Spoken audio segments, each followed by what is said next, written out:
Hello everyone, कैसे हो आप सब लोग। आई होप आप सब लोग बहुत फाइन होंगे। And now we are in the lecture number 4 of DT amendment session for the CMA final examination and relevant for the July 2021 exam and December 2021.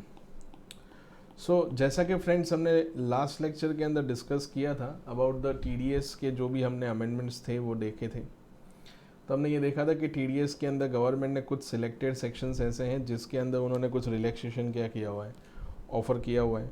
उन्होंने अपना TDS का जो रेट है उसको 75% कर दिया है in each section accept in case of non resident. ठीक है, तो उसके बाद एक और अमेंडमेंट है, मतलब बाकी के सेक्शंस अभी भी हमारे बाकी हैं। Section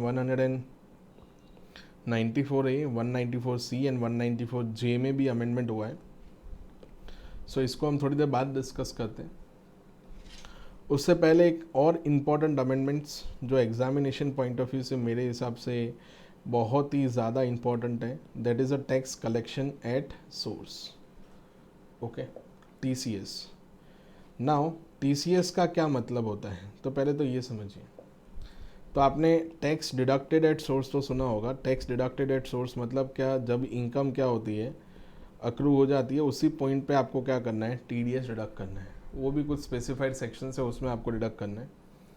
but tax collection at source जो है वो एक वन काइंड ऑफ टूल है, गवर्नमेंट के लिए एक टूल है to find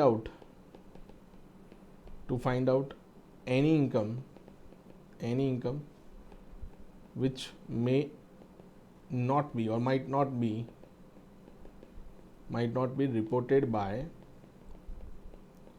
reported by taxpayer। जो इस केस में कौन होगा, तो वो बायर होगा। ठीक है, सो इसमें लॉजिक किस तरह से होता है कि मान लीजिए कि यहाँ पे कोई सेलर है एंड देन यहाँ पे बायर है। ये बायर सेलर से गुड्स परचेस करने के लिए जाता है। ठीक है, तो जब भी ये गुड्स परचेस करने के लिए जाएगा तो गवर्नमेंट ने कुछ ऐसे सिलेक्टेड स्पेसिफाइड गुड्स हैं, सारे गुड्स तो नहीं है बट कुछ ऐसे स्पेसिफाइड गुड्स हैं जिसके अंदर गवर्नमेंट ने कहा हुआ है कि सेलर के ऊपर हमने एक ऑब्लिगेशन डाला हुआ है कि जिसके अंदर सेलर को TCS क्या करना है, कलेक्ट करना है। ठीक है, फ्रॉम बायर। नॉर्मली क्या होता है, TDS के अंदर जो पेमेंट कर रहा होता है उसको TDS क्या करना होता है, डिडक्ट करना होता है। बट TCS में जो पेमेंट को रिसीव कर रहा होता है उसको TCS क्या करना होता है दोस्तों, कलेक्ट करना होता है। ठीक है, तो एक सेक्शन है ऐसा, जैसे एक मोटर व्हीकल का एक सेक्शन है। ठीक है, सो अंडर सेक्शन 206C उसमें ऐसा लिखा हुआ है कि अगर आपने 10 लाख रुपए से ज़्यादा का मोटर कार क्या किया है, बेचा है। ठीक है, being as a dealer, manufacturer के केस में नहीं होता, वो मैं समझाता हूँ। तो being as a dealer 10 lakh रुपये से ज़्यादा का कार आपने बेचा है। एग्जाम्पल में लिखते हैं कि लाइक आपने 15 लाख रुपीज़ का कार बेचा है। कितने का, 15 लाख रुपीज़ का। तो ये 15 लाख रुपीज़ के ऊपर जो भी ये डीलर होगा, मतलब सेलर, उसको 1% TCS क्या करना है, कलेक्ट करना है। ठीक है, सो 1% TCS इस केस में कितना होगा, 15,000। तो ये जो 15,000 होगा, ये जो सेलर होगा ये पैन कार्ड नंबर, जो बायर का पैन कार्ड नंबर होगा उससे वो क्या कर देगा, डिपॉजिट करवा देगा। ठीक है, तो ये जैसे ही बी के पैन कार्ड नंबर से ये 15,000 रुपीज़ का TCS जाएगा तो गवर्नमेंट को पता चल जाएगा कि बी के पास इतना सारा पैसा कहाँ से आया। ठीक है, क्या उसने अपने इनकम टैक्स रिटर्न के अंदर उसको डिस्क्लोज़ किया है। अगर नहीं डिस्क्लोज़ किया होगा तो फिर उस केस में हम उसको नोटिस वगैरह देंगे एंड देन हम उसको रिपोर्ट करेंगे कि क्यों आपने इतना। सो हम बायर से क्वेश्चन पूछ सकते हैं, जो अदरवाइज ऐसे तो असेस ही है। सो हम उनसे क्वेश्चन रेज कर सकते हैं कि आपने ये जो एक्विजिशन किया है बट इसका कोई जो एलिजिबल सोर्स ऑफ इनकम है वो तो आपने अपने इनकम टैक्स रिटर्न में डिस्क्लोज़ किया नहीं है। सो उस तरह से हम उसको क्या कर सकते हैं, ट्रांजैक्शन को ट्रेस कर सकते हैं। ठीक है, सो ये ध्यान रखिएगा। सो यहाँ पे लिखा हुआ है, स्टार्ट करते हैं। Section 206C tax collection at source. तो कुछ ऐसे पेमेंट्स होंगे जिसमें सेलर को बायर से, ध्यान से सुनना, सेलर को बायर से TCS क्या करना है, कलेक्ट करना है। तो इसमें लिखा है being as an authorised dealer. ठीक है, अभी ऑथराइज डीलर क्या होता है वो डेफिनेशन में पढ़ते हैं। Who receives amount for the remittance out of India from a buyer being a person remitting such amount out of India under liberalise remittance scheme of the Reserve Bank of India. ठीक है, तो LFRS scheme होती है, उसके अंदर आपने पैसा outside India भेजा है। ठीक है, being a seller of an overseas tour program package who receives any amount from buyer being the person who purchase such package। ठीक है, मतलब इसमें देखो मैं आपको बता देता हूँ सेक्शन 206C1H। ठीक है, सो मान लीजिए कि आपको मान लो यहाँ पे हम बात करते हैं मिस्टर एक्स हैं। ठीक है, इसको हम नाम दे देते हैं बायर। अभी मिस्टर एक्स के सन मतलब सन ऑफ मिस्टर एक्स, ठीक है, वो लंदन में स्टडी करता है। ठीक है, सो मिस्टर एक्स को कुछ अमाउंट जो है, ठीक है, वो रेमिट करना है कहाँ पे, लंदन में। ठीक है, लेकिन वहाँ पे तो रुपीस चलेगा नहीं। ठीक है, तो आपको क्या परचेस करना पड़ेगा, तो आपको पाउंड्स परचेस करने पड़ेंगे। ठीक है, तो जो भी मिस्टर एक्स थे उन्होंने रुपीस को क्या कर दिया होगा, सेल कर दिया होगा, और उन्होंने सामने क्या बाय कर लिया होगा, तो सामने बाय किया होगा GBP, ग्रेट ब्रिटेन पाउंड। ठीक है, ये उन्होंने परचेस कर लिया। तो ये जो GBP होगा वो कहीं ना कहीं आपको ऑथोराइज जो पर्सन होगा, ठीक है, मतलब ऑथोराइज मनी एक्सचेंजर जो होगा उसके थ्रू ही मिलेगा, उसके पास RBI का लाइसेंस भी होगा। तो ये जो ऑथोराइज सेलर होगा और यहाँ पे जो बायर है, ठीक है, तो उससे उसको TCS क्या कर लेना है, कलेक्ट कर लेना है। ठीक है, उसके अंदर कितना % कलेक्ट करना है वो मैं आपको थोड़ी देर में बताता हूँ। लेकिन अगर इस तरह से कोई फॉरेन रेमिटेंस होता है, आउटसाइड इंडिया पेमेंट जा रहा है, तो जो ऑथोराइज सेलर होगा ना, जो फॉरेन करेंसी को क्या कर रहा है, सेल कर रहा है, उसको हमें बोलना पड़ेगा कि जो व्यक्ति आपसे ये फॉरेन करेंसी बाय कर रहा है उससे आप TCS क्या कर लो, कलेक्ट कर लो, ताकि हमारे पास उसका ट्रैक रहे कि कितना पेमेंट जो है वो व्यक्ति आउटसाइड इंडिया कर रहा है। ठीक है, सो ये एक उन्होंने सेक्शन के लिए बनाया। दूसरा, अगर मान लीजिए टूर पैकेज के अंदर आप बाहर जाते हो, मतलब कौन सा टूर है, फॉरेन टूर है, तो ये जो भी हम ऐसा बोल सकते हैं कि जो फॉरेन टूर है, तो इसके अंदर उनका अकोमोडेशन हो गया, मतलब ट्रांसपोर्टेशन हो गया, ठीक है, फिर मील खाने का हो गया, सब कुछ जो भी खर्चा होता है पूरा पैकेज है। तो इस केस में जो टूर ऑपरेटर होगा, अगर वो फॉरेन ट्रिप में लेके जा रहा है, तो ये हो गया सेलर। ठीक है, तो ये सेलर को क्या करना पड़ेगा, जो भी ये पैकेज को बाय कर रहा है उससे एक TCS अमाउंट क्या करनी पड़ेगी, कलेक्ट करनी पड़ेगी। ठीक है, समझ में आ गया। तो वो TCS उनको क्या करना है, कलेक्ट करना पड़ेगा। क्योंकि क्या होता है, मान लो मिस्टर एक्स हैं, तो उन्होंने अपने ITR के अंदर हो सकता है कि काफ़ी कम इनकम डिक्लेयर की हो, बट अभी उन्होंने 10 लाख रुपए का एक यूरोप का पैकेज लिया है।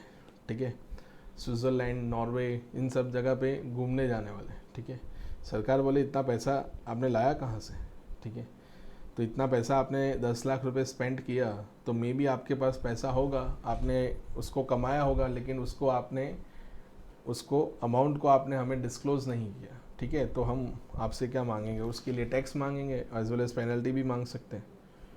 सो ध्यान से पढ़िए, वापस पढ़ने का ट्राई करिए। Being an authorised dealer who receives the an amount for remittance out of India from buyer, being a person remitting such amount out of India under LRS scheme of the Reserve Bank of India. इसको short में मैं LFRS बुलाऊंगा, मतलब liberalise financial remittance scheme of Reserve Bank of India.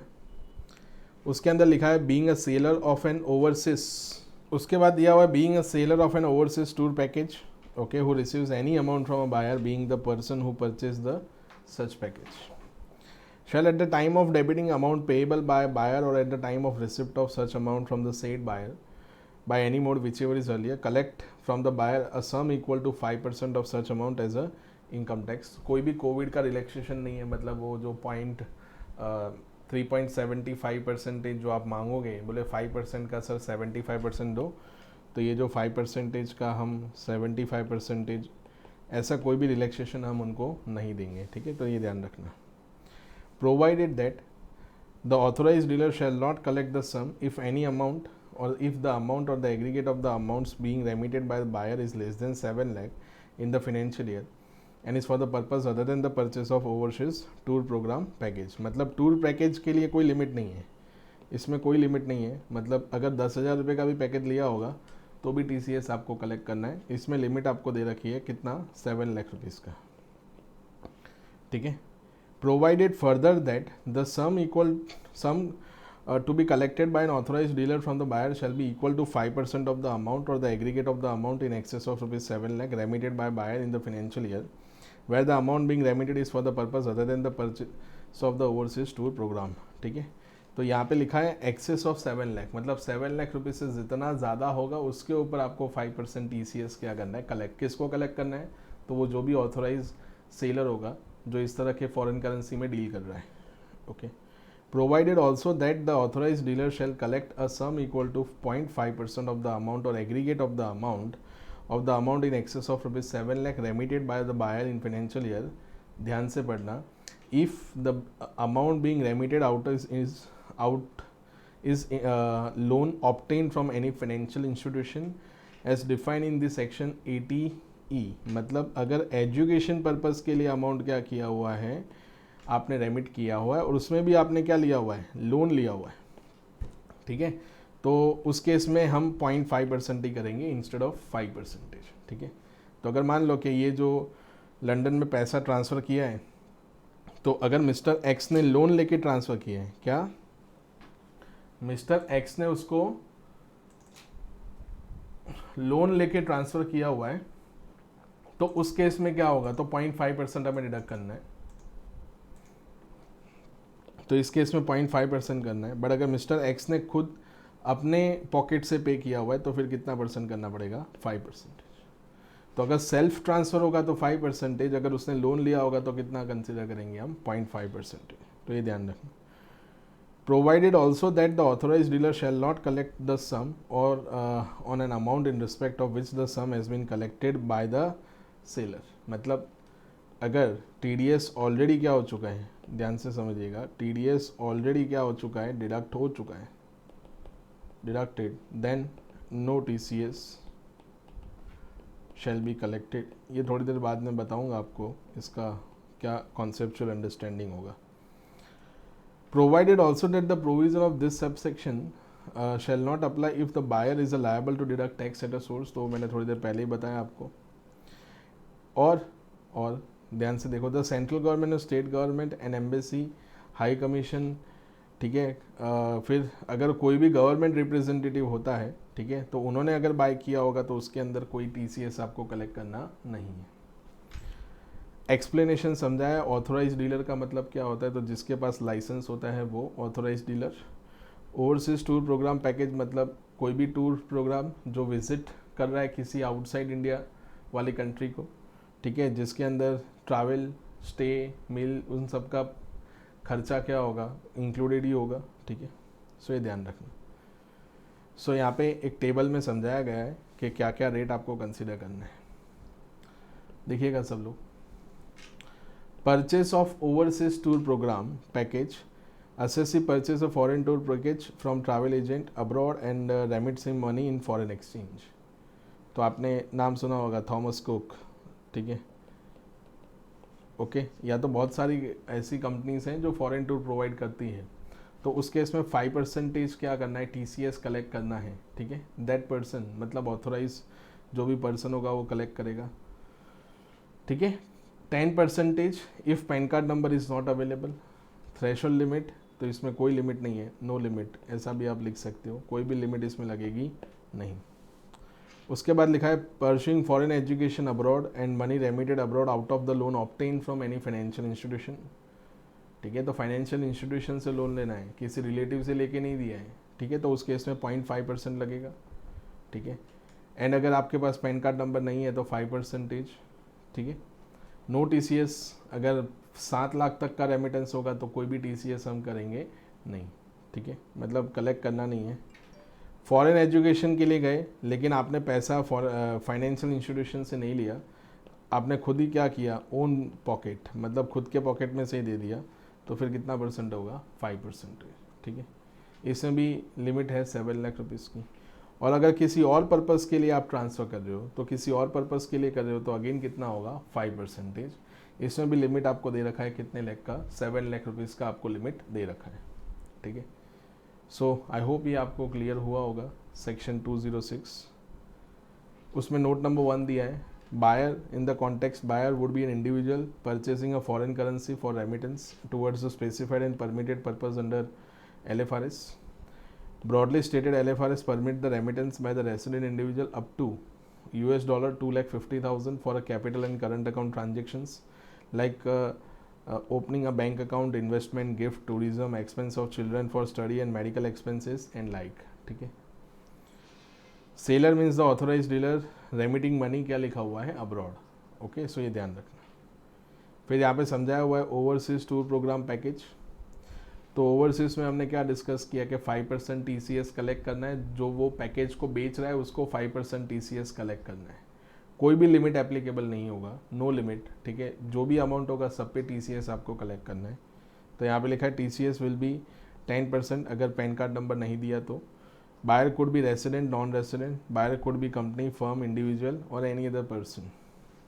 There is no threshold limit. Seller need not necessarily be in the business of selling overseas tour program package. ठीक है. If a company buys overseas tour program and deduct TDS under section 194C, then no TCS shall be collected from the company. तो मान लो कि कोई company है, ध्यान से सुनना, कोई कंपनी है, उस कंपनी ने ऑलरेडी एक कॉन्ट्रैक्ट कर रखा है किसी टूर ऑपरेटर के साथ. ठीक है, तो वो टूर ऑपरेटर के साथ कॉन्ट्रैक्ट कर रखा है. तो टूर ऑपरेटर अगर मान लो 194C में हमने TDS ऑलरेडी क्या कर दिया है, डिडक्ट कर दिया है, तो अगेन आपको ये 206 में डिडक्ट करने की कोई ज़रूरत नहीं है. Okay. Overseas tour programme package includes the cost of air ticket, visa, hotel accommodation, city tour, meal, guides if included in, क्या लिखा हुआ है, tour package etcetera. Understood. So ये ध्यान रखना. नाउ आगे बढ़ते हैं. एक और सेक्शन जो इम्पोर्टेंट है एग्जामिनेशन पॉइंट ऑफ व्यू से. अभी क्या होता है कि जो भी गुड्स, ध्यान से समझिएगा, जो भी गुड्स सेलर बायर को बेचता है other than motor vehicle, alcoholic liquor, ठीक है, तो एक सेक्शन गवर्नमेंट ने इंट्रोड्यूस किया, सेक्शन 206C(1)H. उसमें ऐसा लिख दिया, अगर हमें शॉर्ट में समझना है तो उसमें उन्होंने ऐसा लिख दिया कि जब भी सेलर बायर को गुड्स क्या करता है, सेल करता है, तब सेलर को 1% TCS क्या करना है, कलेक्ट करना है. बट बाद में इसमें कोविड का रिलैक्सेशन दिया, तो कोविड रिलैक्सेशन की वजह से वो रेट उन्होंने कर दिया 0.75%. ठीक है, तो 0.75% TCS कलेक्ट करना है फ्रॉम बायर. ठीक है. प्रोवाइडेड, ध्यान से समझना, प्रोवाइडेड 50 लाख रुपए से ज़्यादा के गुड्स हमने क्या किए हो, सेल किए हो टू बायर. ठीक है, तो किसी भी बायर ने अगर मुझसे 50 लाख रुपए से ज़्यादा के गुड्स परचेज किए in aggregate during the previous year, तो उनसे हमें 1% TCS क्या, सॉरी 0.75%, मतलब 1% TCS कलेक्ट करना है. कोविड की रिलैक्सेशन की वजह से 0.75% हो जाएगा. ठीक है, समझ में आ गया. लेकिन ध्यान से सुनना दोस्तों, ये सेक्शन इंट्रोड्यूस कब हुआ, तो ये सेक्शन इंट्रोड्यूस हुआ 1 अक्टूबर 2020 को. ठीक है. सो 1 अक्टूबर 2020 के बाद जो भी पेमेंट आपको रिसीव होते हैं, ठीक है, in respect of the sale, उसके ऊपर आपको TCS क्या करना है, कलेक्ट करना है. मतलब अगर मान लो कि कोई कॉन्ट्रैक्ट 30 अगस्त 2020 को हुआ होगा तो उसके ऊपर कोई TCS नहीं होगा. क्यों? क्योंकि उस टाइम पे तो ये सेक्शन था ही नहीं. ये सेक्शन तो इन्फोर्स कब हुआ, तो ये सेक्शन इन्फोर्स हुआ 1 अक्टूबर 2020. तो उसके बाद जितने भी पेमेंट होंगे उसके ऊपर हमें TCS कलेक्ट करना है. बट वो जो 50 लाख रुपए की लिमिट है ना दोस्तों, ये 50 लाख रुपए की जो लिमिट है वो हमें सर क्या 1 अक्टूबर के बाद वाली काउंट करनी है? नहीं, 50 लाख की जो लिमिट है उसके लिए तो ये aggregate during the previous year वाला ही आपको याद रखना है. ठीक है, तो aggregate during the previous year वाला हमें क्या रखना है, याद रखना है. ओके, सो ये ध्यान रखिएगा. तो मान लो अगर हम बात करते हैं कि ये 30 अगस्त 2020 को हमने कोई कॉन्ट्रैक्ट किया था 2 करोड़ रुपए के गुड्स बेचने का, तो उसके ऊपर कोई TCS कलेक्ट होगा नहीं, क्योंकि उस टाइम पे वो लॉ की पोजीशन एग्जिस्ट नहीं कर रही थी इसकी वजह से. तो इससे काफ़ी सारा प्रॉब्लम भी हुआ था प्रैक्टिकली, लेकिन बाद में गवर्नमेंट ने इसके रिलेटेड सर्कुलर भी इश्यू किया सर्कुलर मैंने यहाँ पे नहीं प्रोड्यूस किया हुआ है, ठीक है। सो ये देखिएगा, एक छोटी सी गलती हो गई मुझसे, ये रेट बताने के अंदर ये 1% नहीं है, 1% तो बहुत ज़्यादा हो जाएगा, सॉरी, ये 0.1%, ठीक है। और कोविड की रिलैक्सेशन की वजह से ये हो जाएगा 0.075%, ओके। क्योंकि कुछ लोग तो 1% पे उनका बिजनेस होता है और 1% आप TCS कलेक्ट कर लोगे तो फिर प्रॉब्लम हो जाएगा ना उनका। तो देखिएगा, ध्यान से पढ़ना। Every person being a seller who receives any amount as a consideration for sale of any goods of the value or aggregate of value exceeding rupees 50 lakh in any previous year other than the goods being exported out of India or goods covered in subsection 1 subsection IF subsection 1G, मतलब ये motor vehicle की बात कर रहा है, क्योंकि motor vehicle तो already क्या होता है, उसके अंदर तो अलग से एक सेक्शन है ही, ठीक है। 1G shall at the time of receipt of such amount collect from the buyer a sum equal to 0.1% or 0.075% where the amount is received from 14th of May 20 to 31st March 2021 of the sale consideration exceeding rupees 50 lakh as a income tax। तो 50 लाख रुपए से ज़्यादा होगा तो हमें TCS क्या करना है, कलेक्ट करना है। बट ये सेक्शन कब आया दोस्तों, तो ये सेक्शन आया, यहाँ पे डेट आप लिख देना, विद इफेक्ट फ्रॉम 1 अक्टूबर 2020, इस दिन ये सेक्शन आया हुआ है, ओके। तो 50 लाख रुपए से जो भी ज़्यादा अमाउंट होगा उस पर हमें TCS क्या करना है, कलेक्ट करना है, ठीक है। उसके बाद देखो, provided that if buyer has not provided the permanent account number or the Aadhaar number to the seller, then the provision of clause 2 of subsection 1 of section 206C shall be read as if the words 5%, the word 1% has been substituted। तो अगर आप pan card not provided, ऐसा मैं लिखता हूँ, pan card not provided, तो हमें कितना परसेंट लेना है, 1% लेना है। कितना अमाउंट लेना है, 1%। तो 1% मतलब 0.1% का भी आप अगर आप 1% करोगे तो 10 टाइम्स हुआ ना। तो अगर किसी के पास पैन कार्ड नंबर नहीं है तो 10 टाइम्स ऑफ रेट आपको TDS डिडक्ट करना है, ओके। सो ये ध्यान रखना। अभी सर ये यहाँ पे बताया है कि गुड्स अगर आप क्या करते हो, ये वाला पार्ट दिया है, other than the goods being exported out of India और गुड्स कवर्ड बाय सबसेक्शन 1। तो ये एक्सपोर्ट वाला क्या कॉन्सेप्ट है, तभी देखो सब लोग, जब भी मैं गुड्स एक्सपोर्ट कर रहा हूँ तो जो बायर होगा वो कहाँ पे होगा, आउटसाइड इंडिया होगा। तो उससे मैं कैसे TCS कलेक्ट कर सकता हूँ, TCS कलेक्ट करने के लिए मेरे पास पैन कार्ड नंबर इंडिया का होना चाहिए, जो मेरे पास होगा नहीं। तो वो होगा नहीं तो मैं उसके नाम पे TCS कलेक्ट करके इंडिया में डिपॉजिट करवाऊँगा, तो वो कैसे ITR फाइल करेगा। तो इस तरह की अननेसेसरी कंप्लाइंसेस आप उनके ऊपर नहीं रख सकते हो। अदरवाइज़ तो ये क्या होगा कि हम ऐसा बोल सकते हैं कि जो टैक्स के कंप्लाइंसेस हैं वो इतने ज़्यादा हो जाएंगे कि लोग इंडिया से गुड्स परचेज करना ही बंद कर देंगे, ठीक है। इसलिए गवर्नमेंट ने सोचा कि काम करो, ये जो एक्सपोर्ट होते हैं उसके ऊपर TCS को छोड़ो, अदर देन दैट जो केसेस हैं उसके ऊपर 0.1% TCS ले लो, ठीक है। उसके बाद ये लाइन इंपॉर्टेंट है, provided further that the provision of this subsection shall not apply if the buyer is liable to deduct tax at a source under any other provisions of this act on the goods purchased by him from the seller and has deducted such amount। मतलब क्या होता है, देखिएगा सब लोग, आपने एक section सुना होगा, सेक्शन 194C, ठीक है। तो सेक्शन 194C में क्या होता है, तो हमने पेमेंट टू कॉन्ट्रैक्टर, हम कॉन्ट्रैक्टर को पेमेंट कर रहे हैं, स्पेसिफिकली हम नाम दे देते हैं जॉब वर्कर, ठीक है। तो यहाँ पे मान लीजिए कि ये एक्स लिमिटेड है जो प्रिंसिपल मैन्युफैक्चरर है और यहाँ पे जॉब वर्कर है, ठीक है।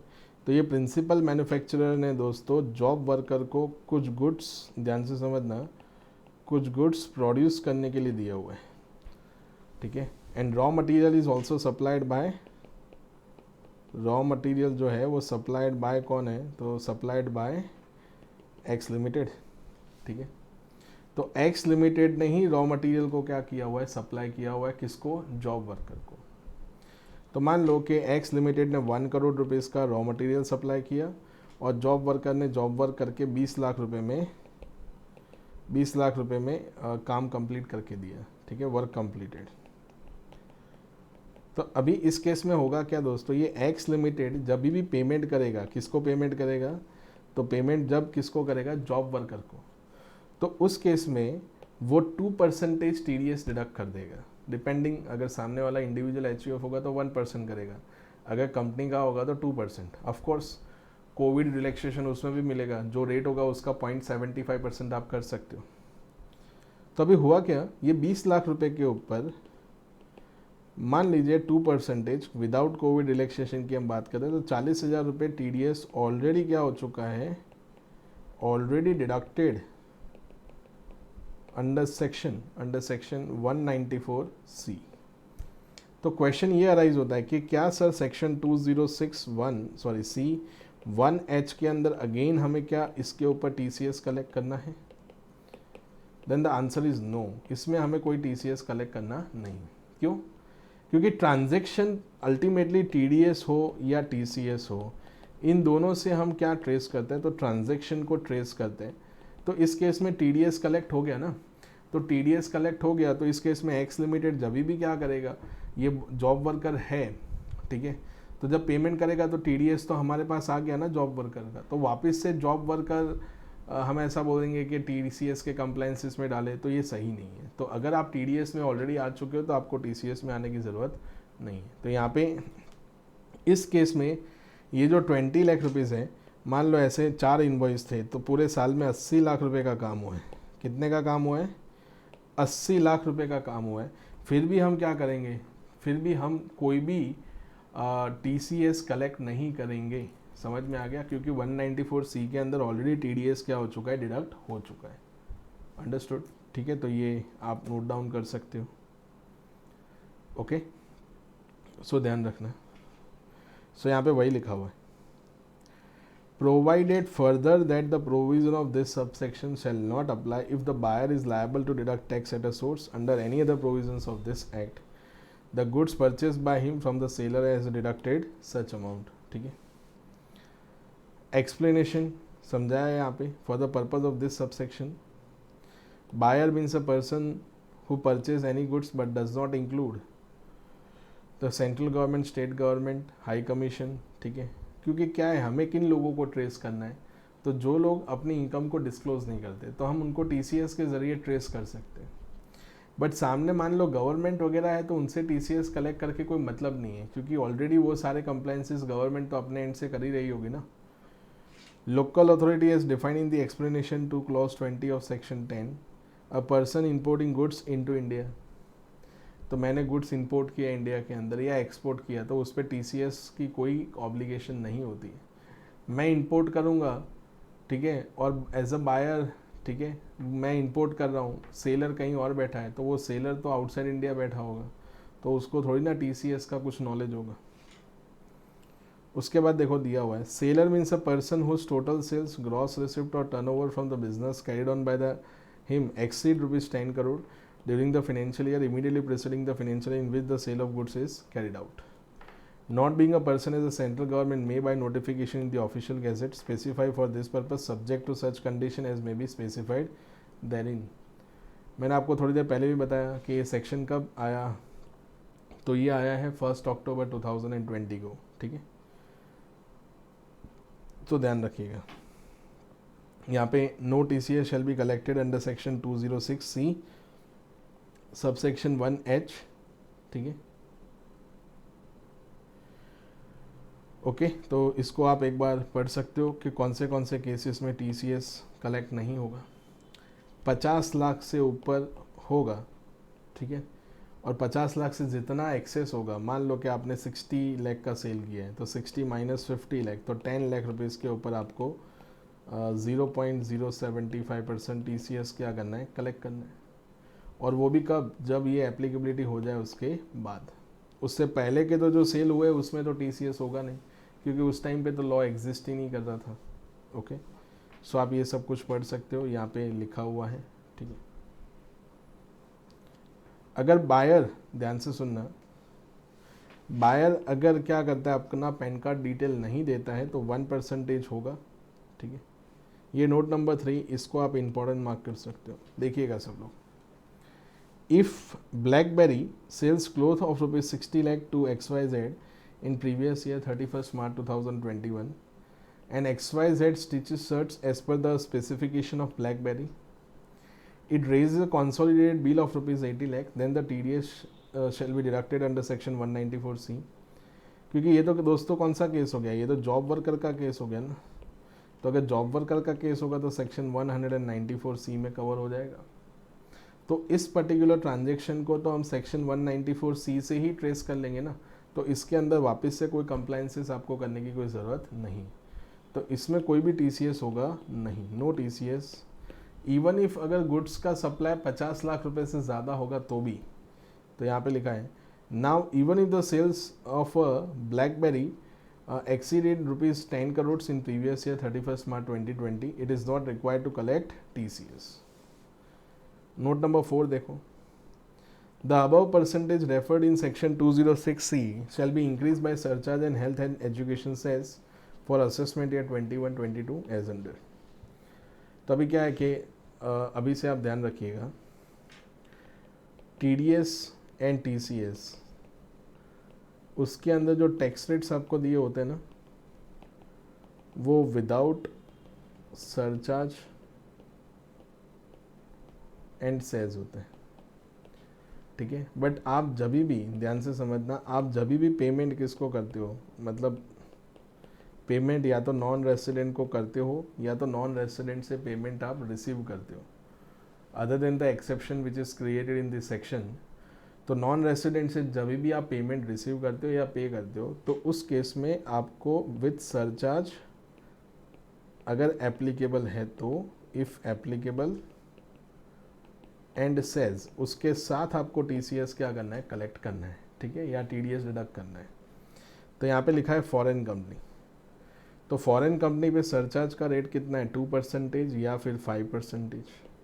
अगर 1 करोड़ से ज़्यादा हुआ तो 2%, और अगर 10 करोड़ से ज़्यादा हुआ तो 5%।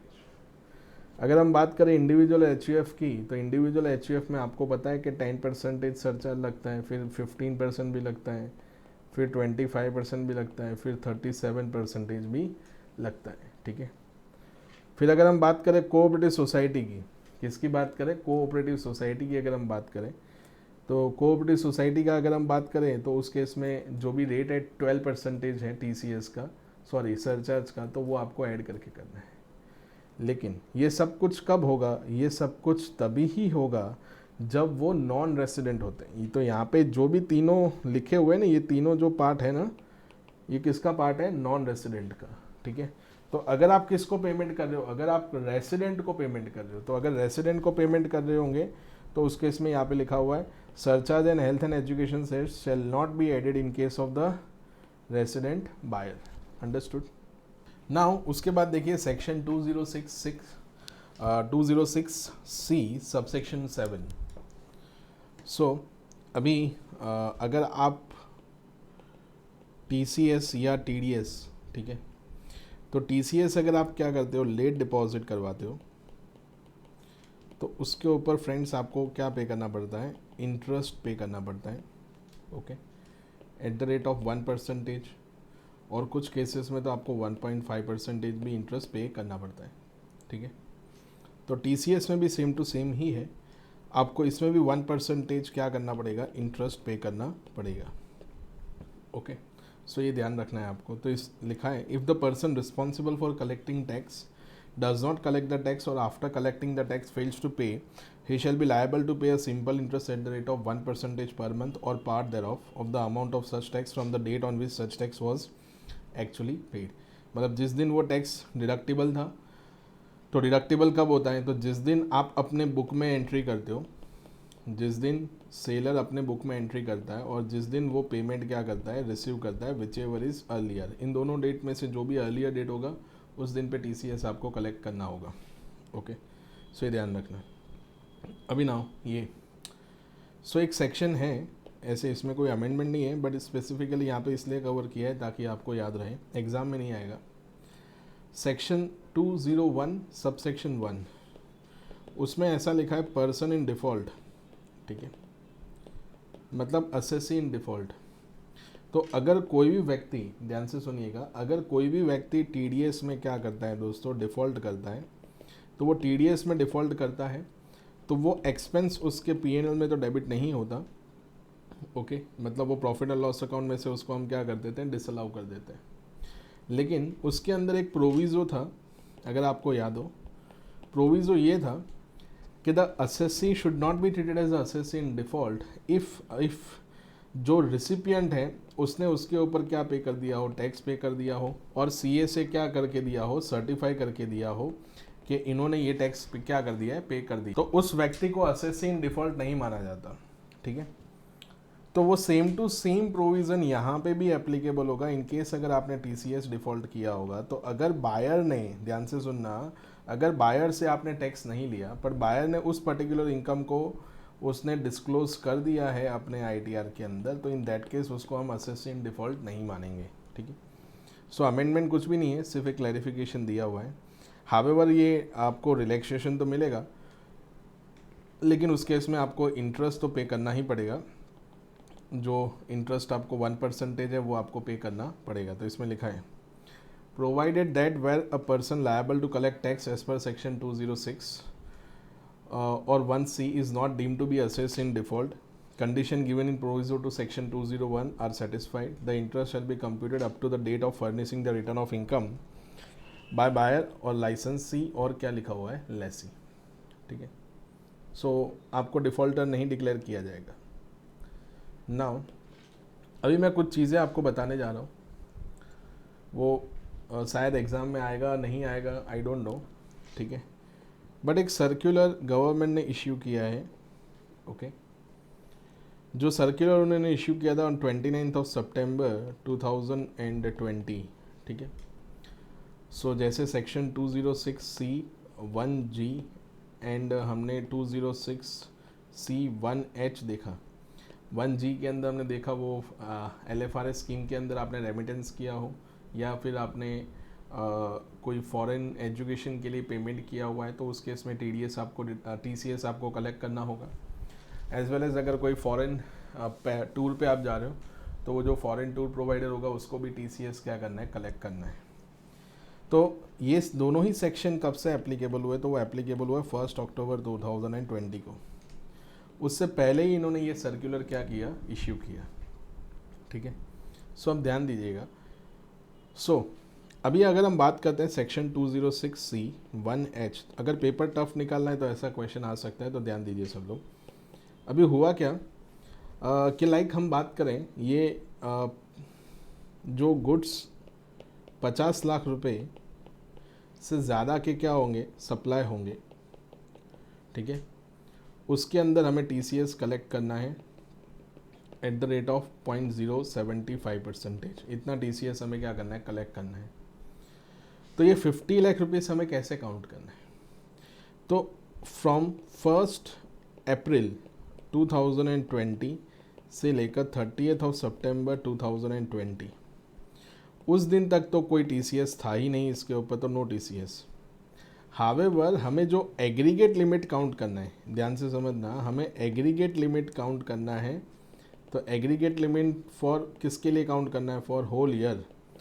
तो होल ईयर के लिए जो हमें एग्रीगेट लिमिट काउंट करना है, उसके लिए मुझे ये 50 लाख रुपीस को क्या करना है, कंसिडर करना पड़ेगा। जो सेल मेरा कब हुआ है, इस ड्यूरेशन में हुआ है, इस ड्यूरेशन में जो सेल हुआ है उसको मुझे काउंट करना पड़ेगा। तो अभी हुआ क्या दोस्तों, तो अभी मान लीजिए कि अगर हम बात करते हैं 1 अप्रैल से लेकर 30 सितंबर 2020 तक, तो एक एग्जांपल से समझते हैं कि लाइक ये ड्यूरेशन में 1 अप्रैल 2020 से लेकर 30 सितंबर 2020 तक कुछ गुड्स सप्लाई हुए थे 40 लाख रुपए के, ठीक है। और आपको मान लो पेमेंट रिसीव हुआ है, तो पेमेंट आपको रिसीव्ड हुआ है 10 लाख रुपए का पेमेंट आपको रिसीव हुआ है ऑन 18 अक्टूबर 2020, मतलब after the application of this section. ये सेक्शन कब से एप्लीकेबल हुआ, 1 अक्टूबर 2020 के बाद। तो आपको पेमेंट कब मिला, इस दिन को मिला। तो मान लो 30 लाख रुपीज़ आपको उसी टाइम पे मिल गया था, मतलब वो आपको कब मिल गया था, बिफोर 30 सितंबर 2020 से पहले। तो अभी इस केस में हम क्या देखेंगे, तो ये 40 लाख है, मतलब 50 लाख रुपए से तो कम है, तो कोई भी टीसीएस हमें कलेक्ट करना नहीं है, ठीक है। तो ये आप ध्यान रखना। अभी ये पेमेंट यहाँ पे जो रिसीव हुआ, उसके बाद मान लो कि कोई और पेमेंट था, तो और पेमेंट था 15 अक्टूबर 2020, ठीक है। सो उसके अंदर मान लीजिए कि 40 लाख रुपीज़ का क्या हुआ है, और गुड्स आपने क्या किया है, सप्लाई किया है, ठीक है, जिसमें से पेमेंट पूरा रिसीव हो चुका है। क्या हो चुका है, पेमेंट पूरा रिसीव हो चुका है। तो ये 10 लाख रुपीज़ प्लस 40, तो टोटल पेमेंट कितना रिसीव हुआ, तो 50 लाख रुपीज़ हुआ।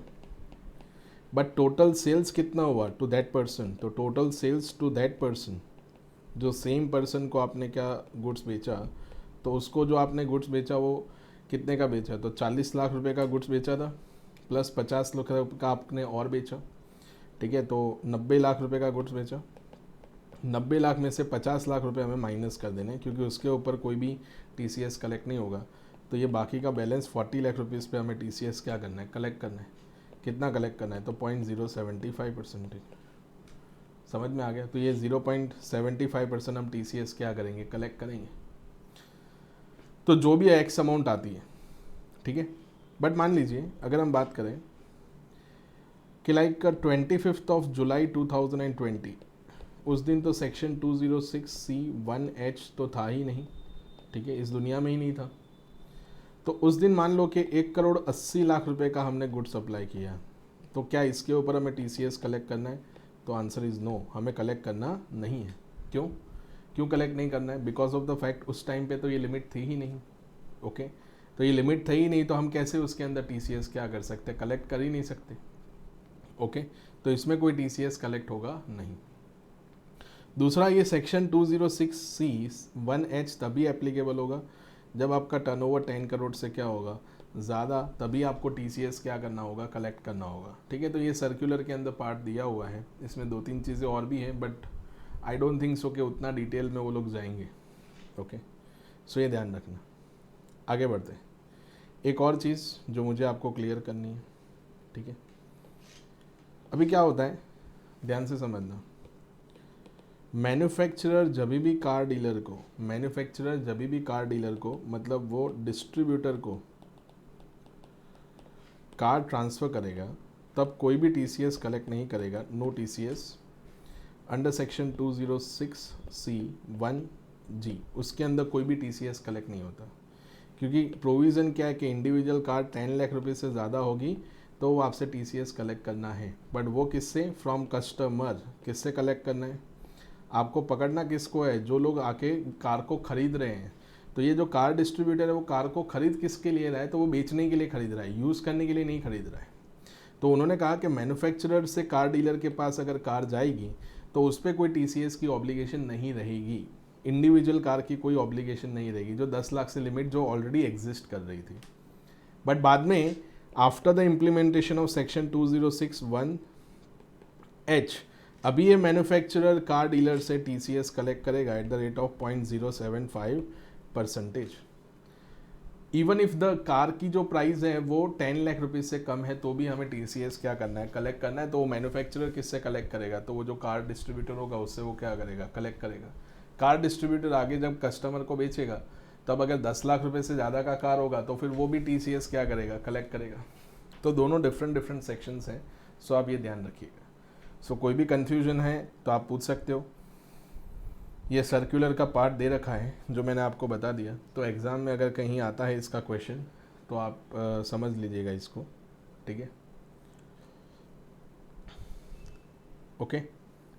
सो यहाँ पे ये टीसीएस वाला पार्ट होता है हमारा ख़त्म। आगे बढ़ते हैं।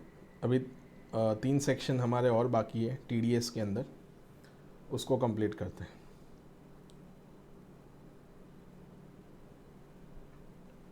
Now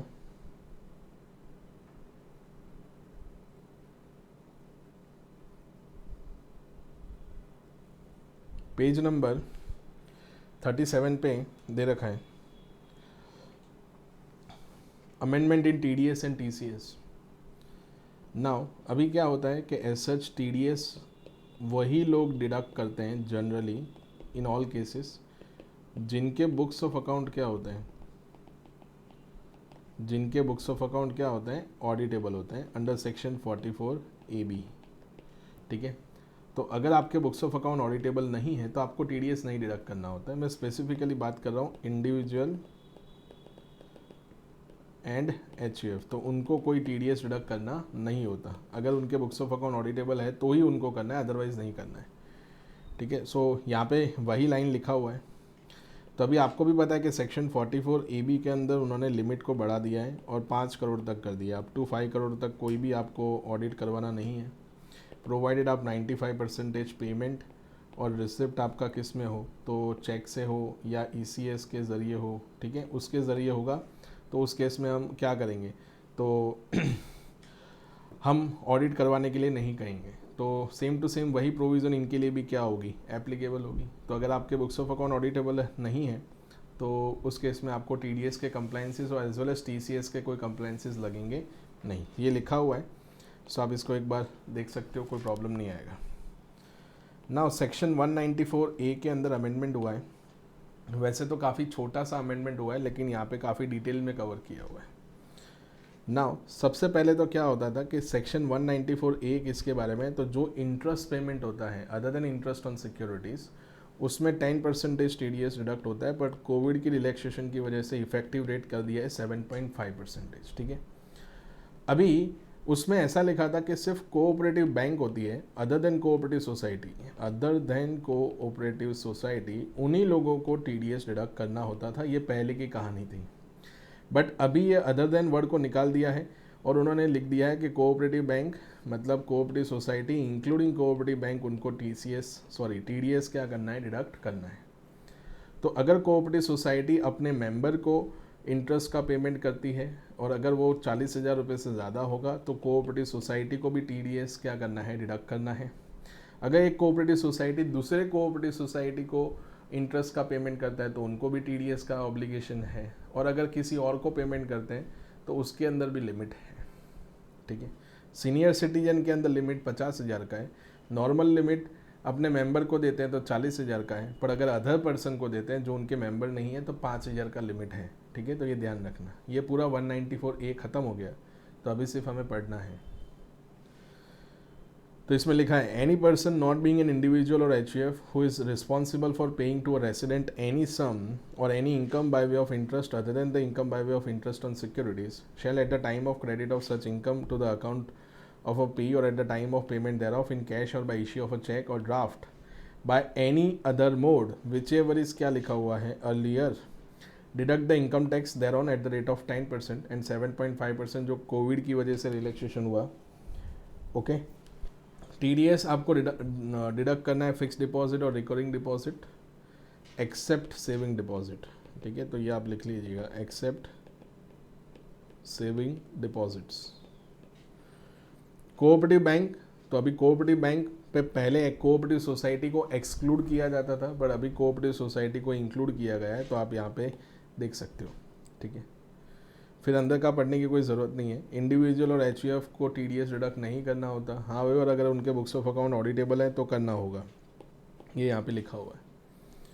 analysis of the amendment relating to cooperative society, तो कोऑपरेटिव सोसाइटी को उन्होंने यहाँ पे कवर किया other than primary agriculture credit society, ये सब कुछ होगा तो फिर उस केस में, ठीक है, तो ये सब कुछ के अंदर हमें क्या करना होगा, तो TDS डिडक्ट करना होगा। तो जो कोऑपरेटिव सोसाइटी होंगे उसके बारे में तो यहाँ पे लिखा हुआ है, ये इंपॉर्टेंट है। ये तो 40,000 की जो मैंने लिमिट बता रखी है वही है।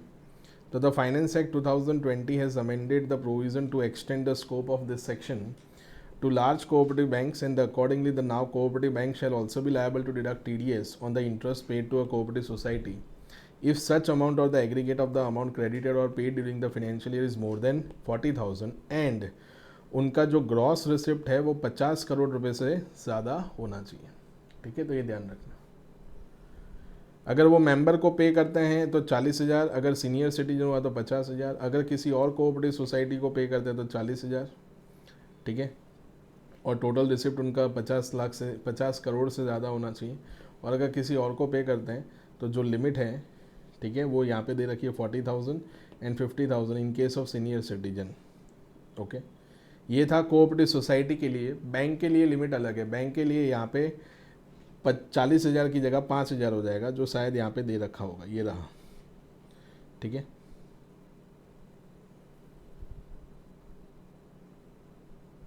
ओके, सो आप देख सकते हो ये वाला पार्ट।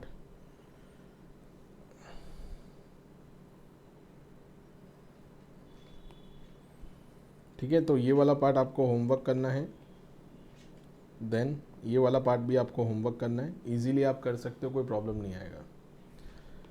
नाउ सेक्शन 194C, इसको भी आप लोग इम्पोर्टेंट मार्क करिएगा, क्योंकि इसमें से भी क्वेश्चन बना के वो लोग पूछ सकते हैं। छोटा सा ही अमेंडमेंट है, बट थोड़ा हम ऐसा बोल सकते हैं कि समझने वाला अमेंडमेंट है। अभी नॉर्मली क्या होता है कि सेक्शन 194C में ऐसा बताया कि जो प्रिंसिपल मैन्युफैक्चरर हैं वो जब भी जॉब वर्कर को क्या करता है, तो वो जॉब वर्कर को रॉ मटेरियल सप्लाई करता है। क्या सप्लाई करता है? रॉ मटेरियल सप्लाई करता है फॉर मैन्युफैक्चरिंग पर्पस, और वो जॉब वर्कर मैन्युफैक्चरिंग करके प्रिंसिपल मैन्युफैक्चरर को गुड्स दे देता है। तो ये जॉब वर्कर को जो सर्विस दे रहा है, मतलब जॉब वर्कर जो सर्विस दे रहा है सेक्शन 194C के अंदर, प्रिंसिपल मैन्युफैक्चरर होगा, वो TDS डिडक्ट करेगा एट द रेट ऑफ 2% और 1%। ठीक है, 2% अगर जॉब वर्कर कौन हुआ, any other person other than individual or HUF, 1% in case of individual or HUF। Of course Covid relaxation मिलेगा, मतलब रेट कितना हो जाएगा, 3/4। अभी ध्यान से सुनना, अभी हुआ क्या, अगर प्रिंसिपल मैन्युफैक्चरर अगर रॉ मटेरियल नहीं प्रोवाइड करता है और वो जॉब वर्कर को ऐसा बोलता है कि एक काम कर, रॉ मटेरियल जो है वो तू खुद ही परचेस कर दे, और उस परचेस करने के बाद उसको प्रोसेस कर दे, फिर तू वो गुड्स हमें क्या कर दे, सप्लाई कर दे। तो ये थोड़ी ना जॉब वर्क हुआ, ये तो कॉन्ट्रैक्ट ऑफ सेल हुआ। तो अगर कॉन्ट्रैक्ट ऑफ सेल होगा then no TDS। Then 206C1H के अंदर हम क्या करेंगे, TCS कलेक्ट करेगा। वो भी कौन कलेक्ट करेगा, तो वो भी ये जॉब वर्कर क्या करेगा, कलेक्ट करेगा। ठीक है ना। तो अगर जॉब वर्कर खुद ही, तो जॉब वर्कर खुद ही गुड्स को परचेस कर रहा है, खुद ही प्रोसेस कर रहा है, तो फिर उस केस में क्या होगा, तो उस केस में तो हम 194C लगाएंगे ही नहीं। ठीक है, तो ये तो पहले भी था। तो अमेंडमेंट क्या हुआ, अमेंडमेंट ये हुआ कि जो जॉब वर्कर होते हैं, जनरली जॉब वर्कर जो प्रैक्टिकल लाइफ में होते हैं, वो लोग क्या बोलते हैं कि आप अगर हमारा 2% रोक लोगे तो नहीं चलेगा। तो मान लो कि हमें जॉब वर्कर को 20 लाख रुपए देने, तो 20 लाख का 2% अगर हम करते हैं तो 40,000 रुपये हुआ। तो उसको नेट पेमेंट 19,60,000 का ही देंगे, मान लो जॉब वर्कर को। तो जॉब वर्कर ने क्या बोला कि मैं ये 40,000 रुपये नहीं डिडक्ट होने दूंगा, तो एक काम करना, आप मुझे ज़्यादा पैसा देना अभी, क्योंकि मेरा TDS डिडक्ट हो रहा है, तो आप मुझे ज़्यादा पैसा देना। तो प्रिंसिपल मैन्युफैक्चरर ने बोला ऐसा नहीं हो सकता, बोले कि नहीं, आपको मुझे ज़्यादा पैसा देना पड़ेगा। और जनरली ये जॉब वर्कर कुछ लेवल पे अनऑर्गेनाइज भी होते हैं। ठीक है, सो प्रिंसिपल मैन्युफैक्चरर ने क्या दिमाग लगाया, तो प्रिंसिपल मैन्युफैक्चरर ने अपनी एक सिस्टर कंसर्न बना दी, या तो अपना सब्सिडरी कंपनी है, उसको गुड सप्लाई किया, या तो उसको ऐसा बोला कि अभी तो ये जॉब वर्कर को गुड सप्लाई करते हैं। तो फिर ये क्या हो गया, सेक्शन 194C नॉट एप्लीकेबल होगा। ठीक है, तो इस केस में सेक्शन 194C एप्लीकेबल नहीं होगा। तो ये तो क्या हुआ कि ये जॉब वर्कर को जो गुड्स अपने सिस्टर कंसर्न ने सप्लाई किया, तो वो तो एज गुड एज हम ऐसा बोल सकते हैं ना कि प्रिंसिपल मैन्युफैक्चरर ने ही सप्लाई किया। तो इस केस में तो ये जो प्रिंसिपल सप्लायर ने गुड सप्लाई नहीं किया, उसके सिस्टर कंसर्न ने किया, तो हम तो ऐसा ही मान के चलेंगे ना कि ये तो प्रिंसिपल मैन्युफैक्चरर ने किया हुआ है। इसलिए गवर्नमेंट ने इसके अंदर अप्रोप्रिएट अमेंडमेंट किया, और उसमें ऐसा कहा कि जो प्रिंसिपल मैन्युफैक्चरर हैं उसके कोई रिलेटिव, नाउ रिलेटिव मतलब जो PGBP की डेफिनेशन है सेक्शन 40A सबसेक्शन 2 में जो रिलेटिव की डेफिनेशन दे रखी है, अगर उसके मुताबिक अगर गुड सप्लाई हुआ, तो ये सिस्टर कंसर्न और ये principal manufacturer they are same person, तो 194C के अंदर इनको TDS डिडक्ट करना पड़ेगा। इवन इफ जॉब वर्कर को जो गुड सप्लाई किया है वो सिस्टर कंसर्न ने किया है। ठीक है, बस इतना अमेंडमेंट है। एक और अमेंडमेंट इसी के साथ है। ठीक है, 194 सी एंड 194 जे। अभी होता था क्या, इसमें काफ़ी क्लैश होता था। क्लैश मतलब कैसे समझते हैं?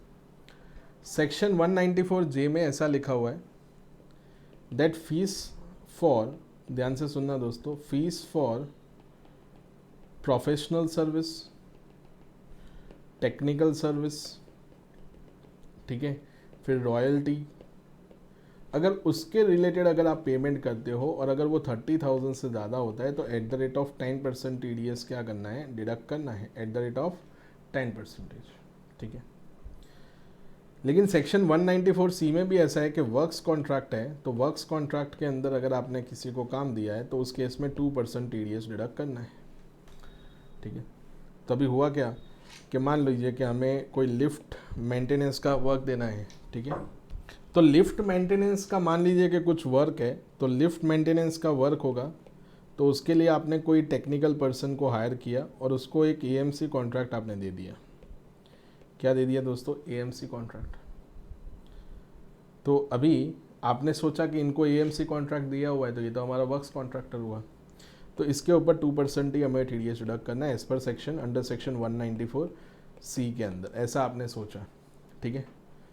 अभी डिपार्टमेंट मतलब जो असेसिंग ऑफिसर था उसने कहा कि यार ये तो 194J वाला केस है, आपको 10% TDS डिडक्ट करना था, उसकी जगह आपने कितना किया, 2% किया, तो ये तो शॉर्ट डिडक्शन हो गया। शॉर्ट डिडक्शन मतलब आपने जितना डिडक्शन आपको करना था TDS का वो आपने नहीं किया, तो आपसे 8% पे उन्होंने इंटरेस्ट ले लिया, ठीक है, इंटरेस्ट पे करने को कहा, आपको फिर पेनल्टी भी लगा दी, ठीक है। तो ये सब कुछ हुआ।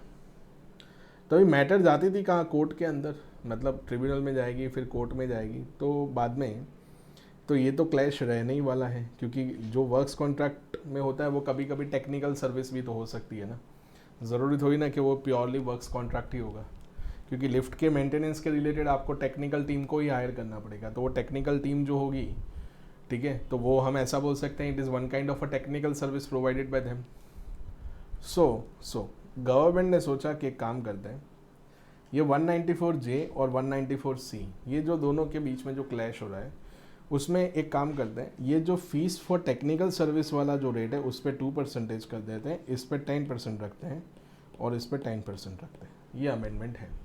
तो ये जो 2% उन्होंने किया ये आपका अमेंडमेंट है दोस्तों, ठीक है। So I hope you are getting my point. So ये आपको समझ में आ गया होगा। तो ये दोनों अमेंडमेंट थे, ठीक है, जो इस चैप्टर में जो रिमेनिंग अमेंडमेंट्स थे तो वो कंप्लीट होते हैं, ठीक है। सो उसको एक बार पढ़ लेते हैं। देखिएगा उसमें लिखा हुआ है TDS on payment to contractor paid to resident only. Amendment किया हुआ है in the definition of work, तो मैं पूरा नहीं पढ़ रहा हूँ, मैं ये ई वाला पढ़ रहा हूँ।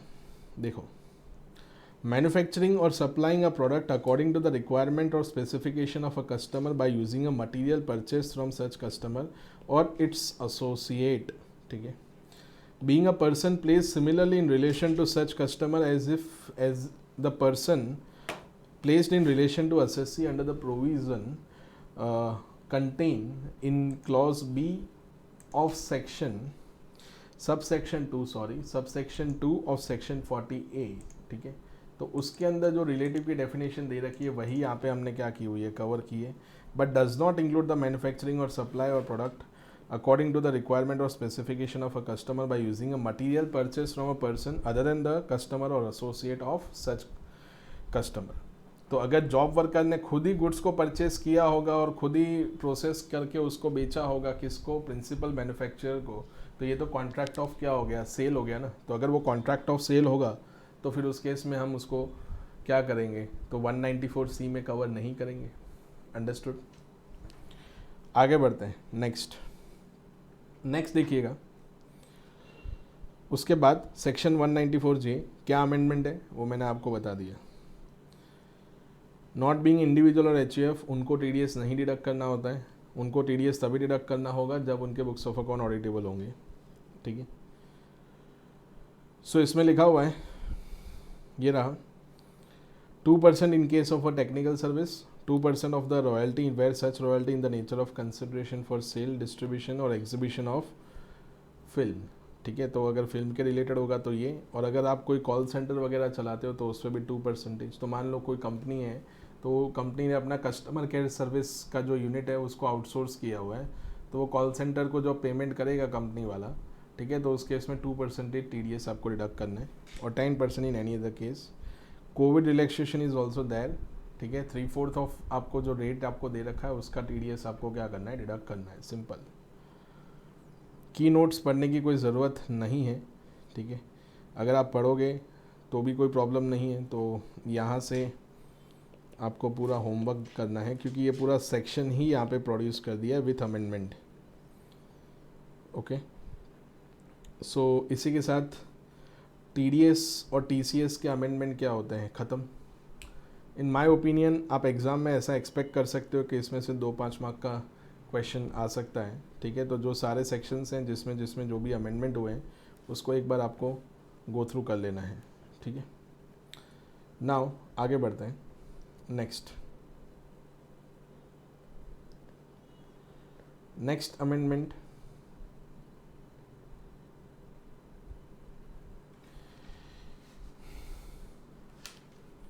उसके बाद आपको आ जाना है दोस्तों चैप्टर नंबर 16 के अंदर। Okay, amendments relating to startups, ठीक है। इसको भी आप इम्पोर्टेंट मार्क कर सकते हो एग्जामिनेशन पॉइंट ऑफ व्यू से, ठीक है। जैसा कि मैंने आपको बताया कि अमेंडमेंट्स काफ़ी है इस बार। Okay, so amendments relating to startups. So एक सेक्शन बिफोर अमेंडमेंट की मैं बात करता हूँ, सेक्शन 80 IAC, ठीक है। तो उसमें ऐसा लिखा हुआ है कि जो भी एलिजिबल स्टार्टअप होते हैं, ठीक है, तो जो एलिजिबल स्टार्टअप होते हैं उनको 7 सालों में से कोई भी 3 इयर्स कॉन्जिक्यूटिव बेसिस पे हम उनकी इनकम का जो भी पार्ट होगा उसका 100% हम उनको क्या दे देंगे, डिडक्शन दे देंगे। मतलब जो भी प्रॉफिट आपने कमाया उसका 100% डिडक्शन आपको मिल जाएगा, ठीक है। तो 7 में से कोई भी 3 साल आप ले सकते हो। तो अभी सरकार ने इसको 7 साल को बढ़ा के कितना साल कर दिया है, 10 ईयर्स कर दिया है। तो अभी आप 10 ईयर्स में से कोई भी 3 ईयर्स क्या कर सकते हो, 100% डिडक्शन ले सकते हो। तो अभी क्या होता है कि कोई भी स्टार्टअप होता है तो उसको प्रॉफिटेबल बनाने में टाइम लगता है, ठीक है। तो उन्होंने कहा कि जो 7 ईयर्स का आपने विंडो हमें प्रोवाइड किया है उसकी जगह आप हमें 10 ईयर्स का दे दीजिए। तो उन्होंने उसके अंदर अमेंडमेंट कर दिया।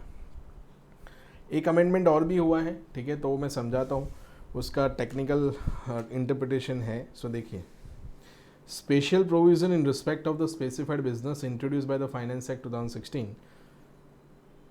तो यहाँ पे दिया हुआ है 100% प्रॉफिट होगा, 3 कॉन्जिक्यूटिव असेसमेंट ईयर तक हम आपको डिडक्शन देंगे, ठीक है, कोई भी 7 साल में से। बट अभी उसको बढ़ा के कितना कर दिया गया है, 10 ईयर्स। तो एनी, हम ऐसा बोल सकते हैं कि 10 में से कोई भी 3 साल कॉन्जिक्यूटिव बेसिस पे आप क्या ले सकते हो, डिडक्शन ले सकते हो, ठीक है।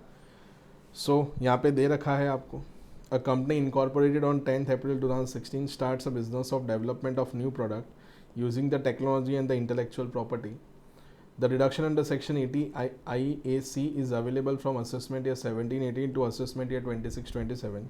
It can choose any 3 years, 3 consecutive assessment year out of the above for claiming the deduction, and 100% profit from such business shall be deductible for 3 consecutive assessment year. Okay. तो जो स्टार्टअप होता है, उन्होंने कहा कि हमारा जो भी सेगमेंट है या जो भी हमारा ये वेंचर है वो इतना जल्दी प्रॉफिटेबल नहीं होगा, ठीक है। तो 7 ईयर्स का जो टाइम पीरियड है वो हमें काफ़ी कम लग रहा है, तो उसको बढ़ा के गवर्नमेंट ने कितना कर दिया, 10 ईयर्स का कर दिया, ठीक है।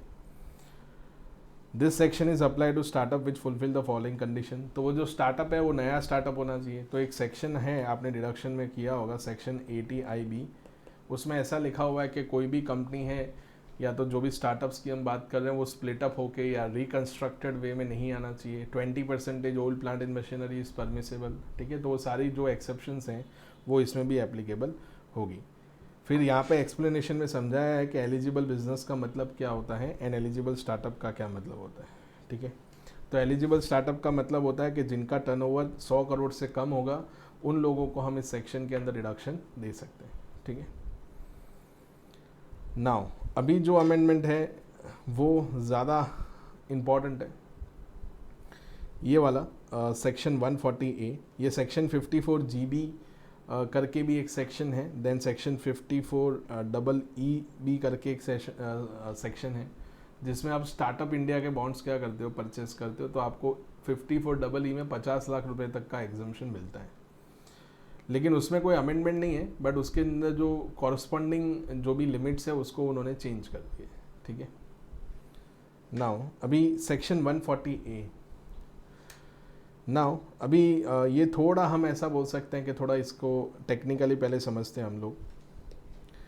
मान लीजिए कि यहाँ पे कोई स्टार्टअप है, ठीक है, जो नया नया अभी स्टार्ट हुआ है।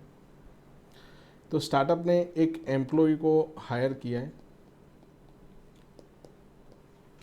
और उसको ऐसा बोला कि मैं आपको सैलरी इतना दे सकता हूँ, ठीक है ना। तो कितना सैलरी मैं आपको दे सकता हूँ, 10 लाख रुपए सैलरी दे सकता हूँ। और ये जो एम्प्लॉय है कंपनी का, ठीक है, ये काफ़ी एक्सपीरियंस वाला पर्सन है, ठीक है, इसको काफ़ी अच्छा खासा नॉलेज है। तो ये एम्प्लॉय ने बोला कि नहीं, 10 लाख रुपए में तो बात नहीं बनेगी।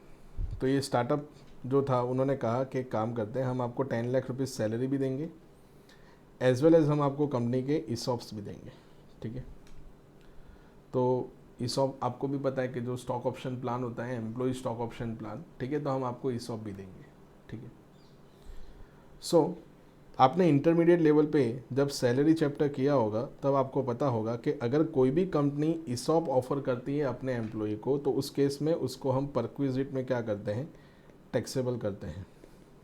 और वो टैक्सेबल कब हो जाता है, जिस ईयर में उसको ये शेयर्स हमने क्या किए होते हैं, अलॉट किए होते हैं, उस ईयर में टैक्सेबल होता है। ठीक है, ध्यान से सुनना दोस्तों मैं क्या बोल रहा हूँ।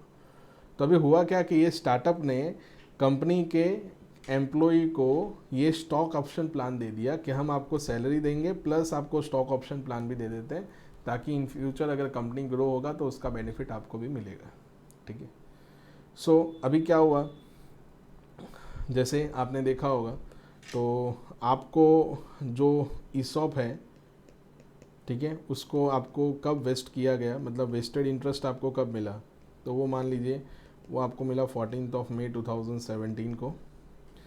उस दिन एफएमवी कितना था, ठीक है, उस दिन एफएमवी था 120 रुपये। आपने ऑप्शन, ध्यान से सुनना, आपने ऑप्शन एक्सरसाइज कब किया, एक्चुअल में आपने ऑप्शन को एक्सरसाइज कब किया, तो आपने ऑप्शन को एक्चुअली एक्सरसाइज कब किया, तो वो आपने किया 14 मई 2019 को। उस दिन एफएमवी थी 285 रुपीज़। आपको शेयर्स एक्चुअली अलॉट कब किए गए, तो आपको शेयर्स आपको एक्चुअली अलॉटेड कब था, तो वो अलॉट किया गया 14 मई 2020। सब कुछ 14 मई को ही हो रहा है ऐसा मान लो। उस दिन एफएमवी था 390। ठीक है, नंबर ऑफ शेयर्स कितने थे, तो नंबर ऑफ शेयर्स थे वो थे 10 रुपीज़। ठीक है, issued at the rate of 10 rupees, तो 20,000 शेयर्स, यहाँ पे लिख देता हूँ, 20,000 शेयर्स इश्यूड एट 10 रुपीज़, 10 रुपये पे एक शेयर क्या किया, इश्यू किया हुआ है। नाउ ध्यान से समझना, एज पर सेक्शन 17 के मुताबिक टैक्सेबल परक्विजिट क्या होगा, तो क्या ध्यान रखना है, तो एफएमवी एज ऑन जिस दिन आपने शेयर्स क्या किए, एक्सरसाइज किए, माइनस जो आपने कंसिडरेशन पेड किया है, मल्टीप्लाई बाय जो भी नंबर ऑफ शेयर्स होंगे, ये आपका टैक्सेबल वैल्यू होगा। तो जिस दिन आपने शेयर्स को एक्सरसाइज किया उस दिन तो प्राइस 285 था ना फ्रेंड्स, तो इसमें से मैं क्या करूँगा, 285 में से क्या माइनस करूँगा, तो ये जो कंसिडरेशन पे किया है, सॉरी 10 रुपीज़ कंसिडरेशन पे किया है, तो यहाँ पे हो जाएगा 275। अब ये 275 मल्टीप्लाई बाय कितने नंबर ऑफ शेयर्स थे, तो नंबर ऑफ शेयर्स आप देख सकते हो 20,000 नंबर ऑफ शेयर्स थे, तो इसको मल्टीप्लाई बाय कितना करेंगे, 20,000 मल्टीप्लाई बाय 275, तो ये आ गया 55 लाख रुपीज़ परक्विजिट आया। कितना परक्विजिट आया, यहाँ पे हम कर रहे थे 275 मल्टीप्लाई बाय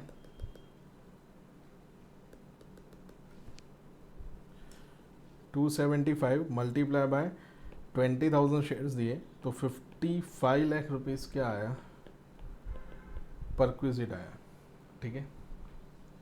सो अभी उसकी टोटल सैलरी कितनी होगी, टोटल सैलरी टैक्सेबल कितना होगा, तो उसको सैलरी तो हमने दिया 10 लाख रुपए सैलरी दिया, ठीक है, प्लस ये परक्विजिट भी टैक्सेबल होगा 55 लाख रुपीज़, तो टोटल हो गया कितना 65 लाख।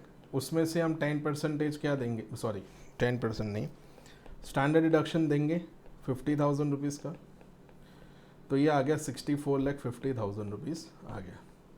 ये उसका इनकम आ गया दोस्तों। अभी इसके ऊपर हम टैक्स लायबिलिटी निकालते हैं,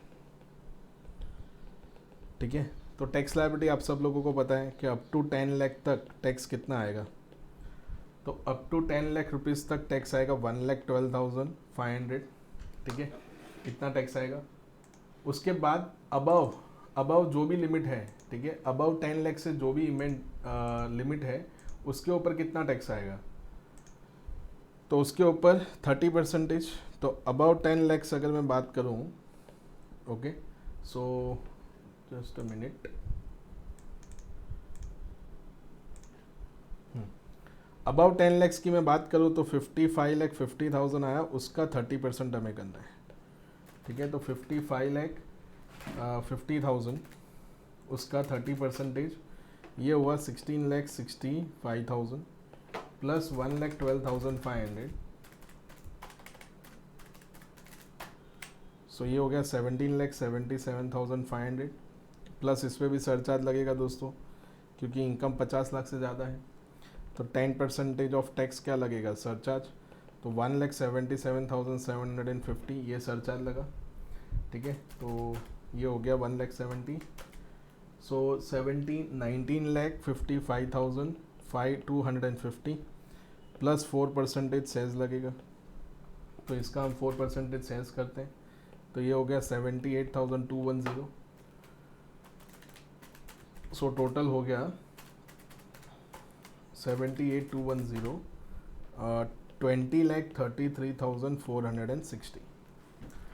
सो आई होप आप सब लोगों ने मेरे साथ ही किया होगा। स्क्रीन डिसअपियर हो गया, लेकिन सुनिएगा अभी जो मैं बोल रहा हूँ, अभी आपका टैक्स कितना आया, तो जो भी टैक्स पेयर है ना, जो वो एम्प्लॉई है, वो क्या बोलेगा कि हम मेरे पास इनकम कितनी आई है, तो ये जो 55 लाख रुपीज़ अमाउंट आपने टैक्सेबल किया, ये एज सच तो मेरे पास रिसीव्ड ही नहीं हुआ है ना, नॉट रिसीव्ड, ये तो मेरे पास अभी सिर्फ शेयर्स मेरे पास आए हैं, तो मेरे हाथ में टैक्स तो कितना आया है, सॉरी इनकम कितनी आई है 10 लाख, और आप मुझसे 20 लाख रुपए टैक्स मांग रहे हो। अभी मैं कहाँ से लाऊं इतना पैसा, तो इस केस में तो मेरे पास पैसा आया ही नहीं है, तो मैं टैक्स कहाँ से दूँ।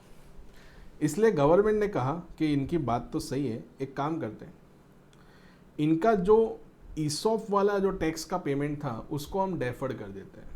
क्या कर देते हैं, ईसॉप वाला जो टैक्स का पेमेंट था उसको हम डेफर्ड कर देते हैं, मतलब उसके लिए हम अभी टैक्स नहीं लेंगे, ठीक है, हम टैक्स कब लेंगे, तो बाद में लेंगे। तो वो कैसे पता चलेगा कि सर ईसॉप पे कितना टैक्स आया, तो उसके लिए आपको दोस्तों एक एवरेज टैक्स रेट निकालना पड़ेगा, ठीक है। आई होप आपको समझ में तो आ गया कि जेन्युइन प्रॉब्लम क्या था। तो जेन्युइन प्रॉब्लम ये था, तो वो जो एम्प्लॉई है वो ऐसा बोल रहा है कि सर मेरे पास पैसा ही नहीं आया, तो मैं टैक्स कहाँ से दूँ। वो शेयर्स मेरे पास आए, तो शेयर्स को जब मैं बेचूंगा, मैं मेरी पोजीशन को लिक्विडेट करूंगा, तब मेरे पास पैसा आएगा, तब जाके मैं आपको टैक्स दूंगा ना, ठीक है। तो उन्होंने कहा एवरेज टैक्स रेट मतलब जो टैक्स आपने पे किया डिवाइडेड बाय जो भी आपकी नेट इनकम थी उसको डिवाइड कर दो, मल्टीप्लाई बाय 100 कर दो, तो 20,33,460 डिवाइडेड बाय इनकम कितनी थी आपकी, ये थी 6450, तो 64,50,000 मल्टीप्लाई बाय 100 कर दो, ठीक है। तो ये आपका टैक्स आएगा डिवाइडेड बाय 64,50,000 मल्टीप्लाई बाय 100, तो 31.52% इतना टैक्स आया, ये इफेक्टिव टैक्स आया, ठीक है। आपका परक्विजिट कितना था, तो 55 लाख मल्टीप्लाई बाय 31.52%, ठीक है। सो 17,33,958 इतना टैक्स हम क्या कर देंगे, डेफर कर देंगे, बाकी का आपको पे करना पड़ेगा। समझ में आ गया, ठीक है। तो ये एक कॉन्सेप्ट है, मेरे हिसाब से एग्ज़ाम में आ सकता है, इसलिए मैंने क्वेश्चन आपको बता दिया। सेम टू सेम क्वेश्चन आपको यहाँ पे भी दे रखा है मटेरियल के अंदर, ठीक है, तो कोई प्रॉब्लम नहीं आएगी। सो स्टार्ट करते हैं। अगर इसको आपको पॉज करके लिखना है तो आप लिख सकते हो, ठीक है। शेयर्स टैक्सेबल कब होते हैं, ध्यान से समझना। ईसॉप वाले जो शेयर्स होते हैं वो टैक्सेबल कब होते हैं, जिस ईयर में वो क्या होते हैं, अलॉट होते हैं। ओके, चलिए स्टार्ट करते हैं। देखिएगा यहाँ पे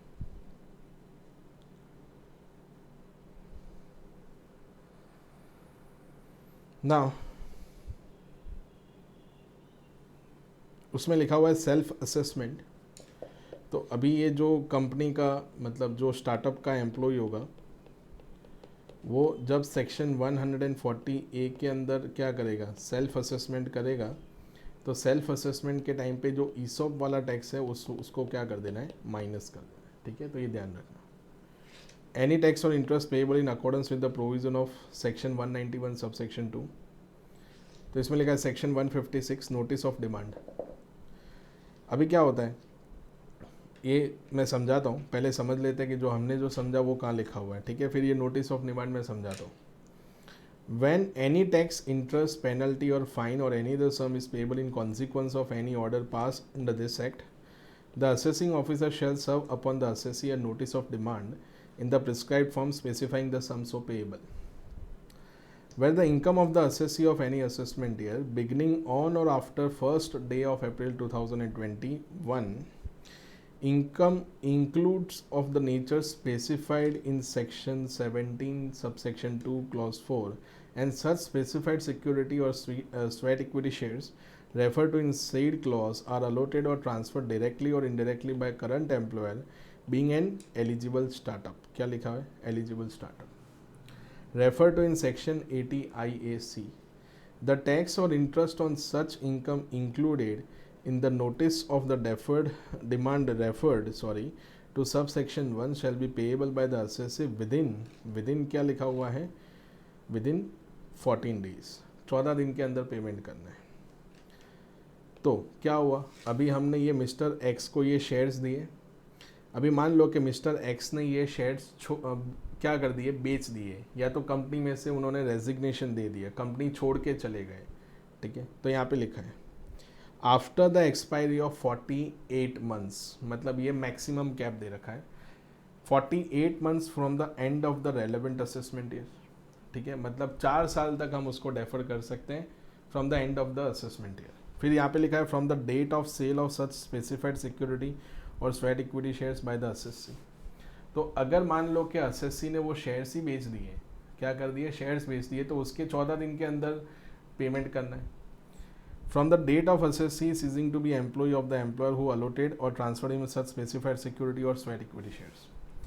तो अगर ये तीनों इवेंट में से कोई भी एक इवेंट हो गई तो विद इन 14 डेज के अंदर अंदर हमें नोटिस जनरेट करना है, ठीक है। किसको नोटिस जनरेट करना है, असेसी को नोटिस जनरेट करना है।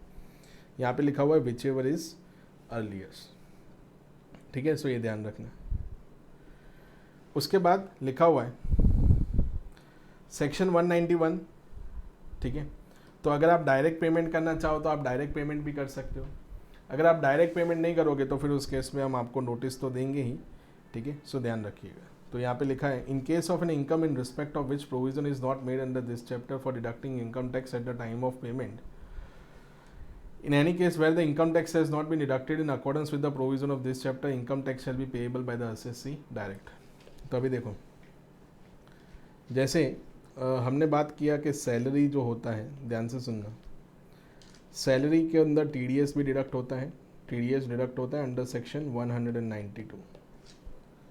तो जैसे उन्होंने वो परक्विजिट में भी कौन सा, ईसॉप वाला, उसको डेफर्ड किया, क्या किया, डेफर्ड किया, मतलब उसके ऊपर टैक्स नहीं मांगा, उसके ऊपर टैक्स उन्होंने बोला कि आप बाद में पे कर दें। बाद में कब, 4 साल मैक्सिमम उन्होंने बोला है, ठीक है ना। With in 4 years from the end of relevant assessment year से तो पे करना ही है। तो अभी होगा क्या, तो पहले क्या था कि जो TDS होता है वो मुझे इस पर भी डिडक्ट करना था और इस पर भी डिडक्ट करना था, बट आफ्टर द अमेंडमेंट मुझे ये परक्विजिट वाले कॉम्पोनेंट पे TDS डिडक्ट नहीं करना है, सिर्फ सैलरी वाले कॉम्पोनेंट पे TDS डिडक्ट करना है। क्योंकि ये तो मेरे पास आया ही नहीं ना, पैसा ही मेरे पास नहीं आया, तो आप TDS कैसे डिडक्ट कर सकते हो, ठीक है। समझ में आ गया। तो सेक्शन 192 में टीडीएस डिडक्ट नहीं हुआ, तो एक और सेक्शन है सेक्शन 191 के अंदर, तो उस व्यक्ति को जिसको हमने विदाउट टीडीएस पेमेंट किया है उसको डायरेक्ट टैक्स का पेमेंट करना है। किसका पेमेंट करना है? डायरेक्ट टैक्स का पेमेंट करना है। ठीक है, डायरेक्ट टैक्स मतलब उसको इनकम टैक्स पे करना है। तो ये यहाँ पे लिखा हुआ है। ठीक है, ये एग्जाम में नहीं आएगा, एग्जाम में डायरेक्ट क्वेश्चन ही आएगा, बट ये समझो कि वो लोग क्या बोलना चाहते हैं। फिर देखो सेकंड में क्या लिखा है, for the purpose of paying income tax directly by the assessee under subsection 1 if the income of the assessee in any assessment year beginning on or after first day of April 2021 includes the income of nature specified as a perquisite and such specified security or sweat equity shares referred to in said clause or allotted or transferred directly or indirectly by the current employer being eligible startup referred to in section 80 IAC, the income tax on such income shall be payable by the assessee ठीक है ना, with in कितने दिन के अंदर अंदर payment करना है, इतने दिन में पेमेंट कर देना है। अंडरस्टूड? सो ध्यान रखना। सेम टू सेम मैंने जैसा बताया, deduction of a tax from salary, तो जो टीडीएस होगा वो किस पे डिडक्ट होगा, ध्यान से समझना। टीडीएस डिडक्ट किसके ऊपर होगा, तो एक्सक्लूडिंग क्या, एक्सक्लूडिंग ईसॉप कंपोनेंट। तो ईसॉप के कंपोनेंट को हम हटा के टीडीएस डिडक्ट करेंगे। ठीक है, तो आप इतना लिख लेना, बाकी और कुछ लिखने की ज़रूरत नहीं है। ओके,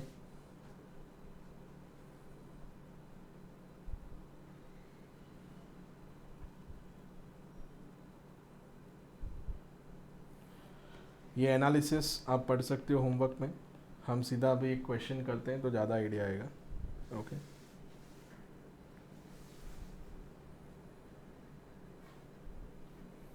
मैंने आपको जो बताया कि जो ईसॉप होगा वो टैक्सेबल कब होगा, तो जिस ईयर में शेयर्स क्या होते हैं, अलॉट होते हैं। जो टैक्स का लायबिलिटी है, मतलब मान लो कि जो ईसॉप के ऊपर जो परक्विजिट आया उसके ऊपर जो टैक्स आया, तो उसको आप डेफर्ड कर सकते हो, प्रोवाइडेड ये ईसॉप जो शेयर्स है वो आपको स्टार्टअप के दिए गए हो, तो उसको आप डेफर्ड कर सकते हो। बट अगर कोई असेसी ऐसा है कि नहीं मुझे अभी टैक्स पे करना है, तो आप अभी भी टैक्स पे कर सकते हो, कोई प्रॉब्लम नहीं है। तो जो सेक्शन 140A है उसके अंदर आप सेल्फ असेसमेंट करके टैक्स का क्या कर सकते हो, पेमेंट कर सकते हो, जो यहाँ पे भी दिया हुआ है। ठीक है, सो सीधा एक क्वेश्चन स्टार्ट करते हैं तो ज़्यादा आइडिया आएगा। एलिजिबल स्टार्टअप है तो ये सेम टू सेम डेफिनेशन पहले भी दे रखी है। इन शॉर्ट अगर आपने शेयर्स बेच दिए या तो आपने जॉब छोड़ दी जिस जगह पे आप काम करते थे, उसके विद इन 14 डेज़ के अंदर अंदर आपको पेमेंट कर देना है।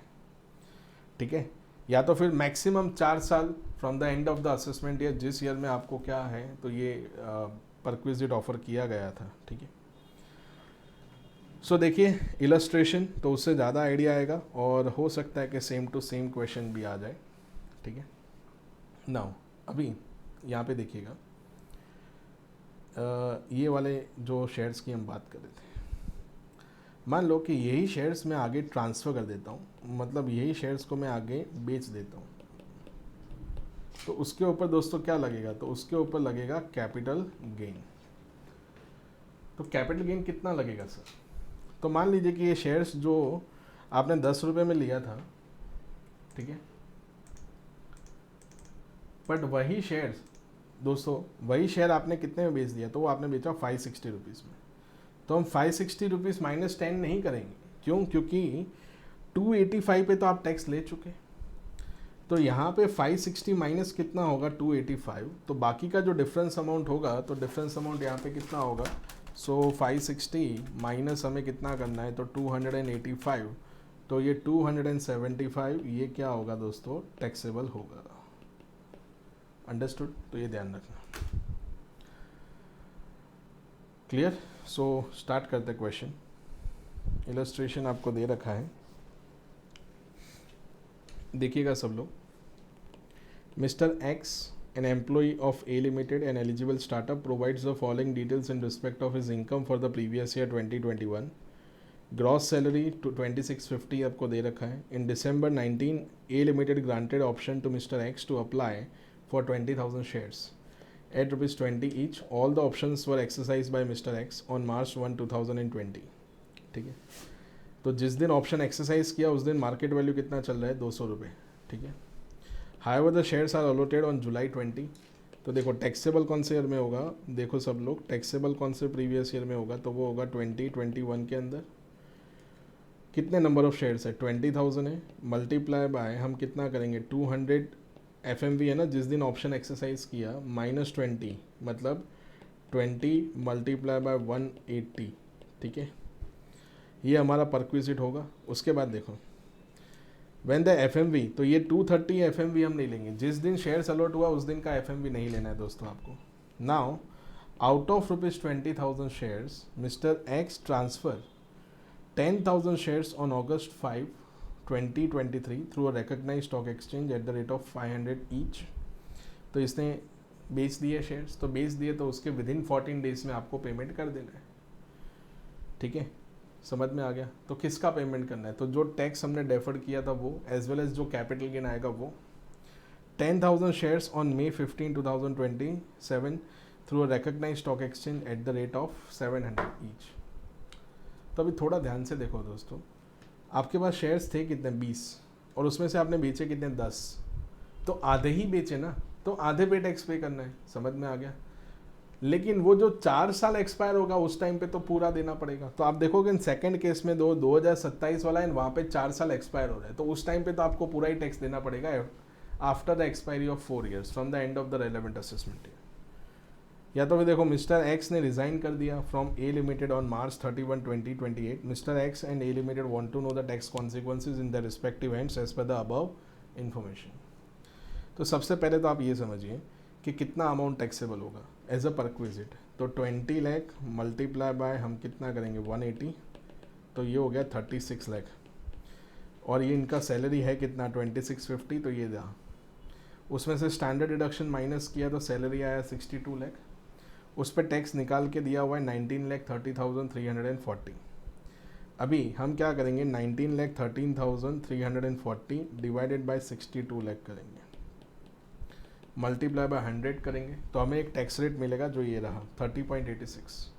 अब ये 30.86 को 36 के साथ मल्टीप्लाई करेंगे तो इतना टैक्स जो होगा इसको हम क्या करेंगे डेफर्ड करेंगे, ठीक है ना, समझ में आया। तो TDS किस पे डिडक्ट होगा, तो TDS कौन सी वैल्यू पे डिडक्ट होगा, तो वो डिडक्ट होगा हम ऐसा बोल सकते हैं 62 - 36 इक्वल टू जो भी बैलेंस बचा 26, उसका भी कितना 30 पॉइंट कितना है आपने कैलकुलेट किया, ये रहा 30.86, इस पे TDS डिडक्ट होगा जो यहाँ पे लिखा हुआ ये रहा, ठीक है। नाउ अभी assuming A limited deduct the about tax appropriately, उसने अप्रोप्रिएटली टैक्स डिडक्ट कर दिया है।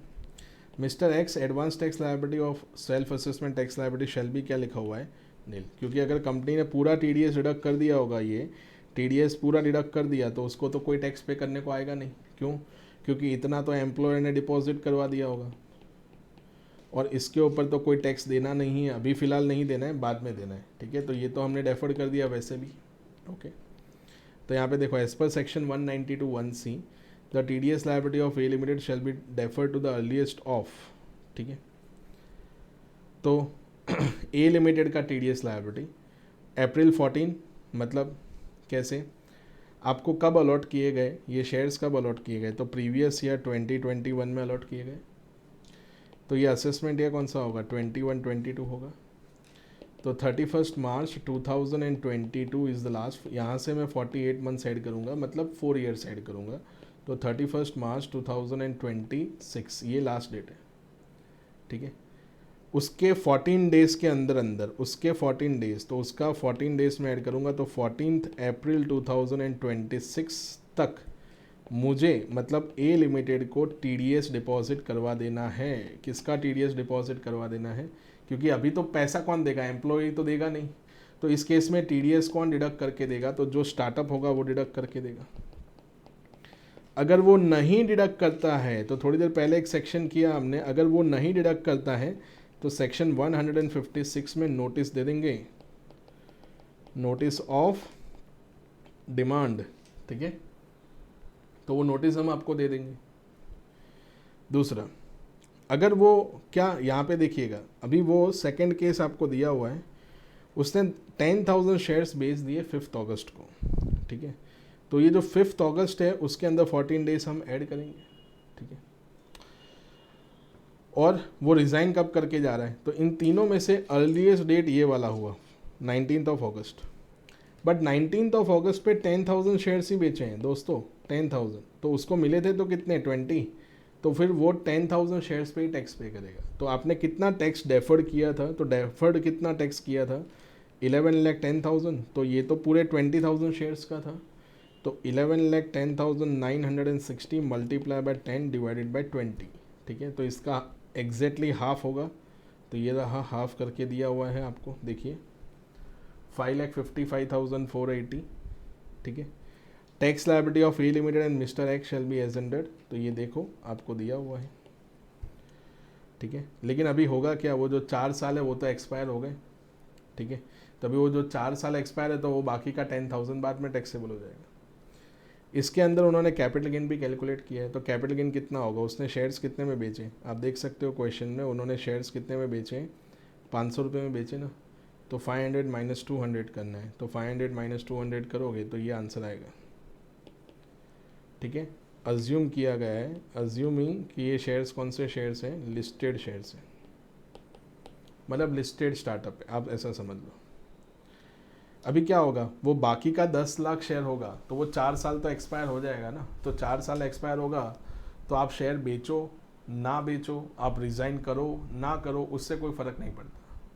हम मैक्सिमम 4 साल तक डेफर्ड कर सकते हैं, 4 साल के बाद तो आपको वैसे भी टैक्स पे करना पड़ेगा, एम्प्लॉय नहीं पे करेगा, तो हम टीडीएस कलेक्ट करवा लेंगे। किससे टीडीएस कलेक्ट करवाएंगे, तो जो स्टार्टअप कंपनी होगी उसको बोलेंगे कि तू 192 1C के अंदर टीडीएस दे, ठीक है। सो यहाँ पे दिया हुआ है, देखो ये जो कैलकुलेशन किया है ये बैलेंस 10,000 शेयर्स के लिए, बैलेंस 10,000 शेयर्स के लिए,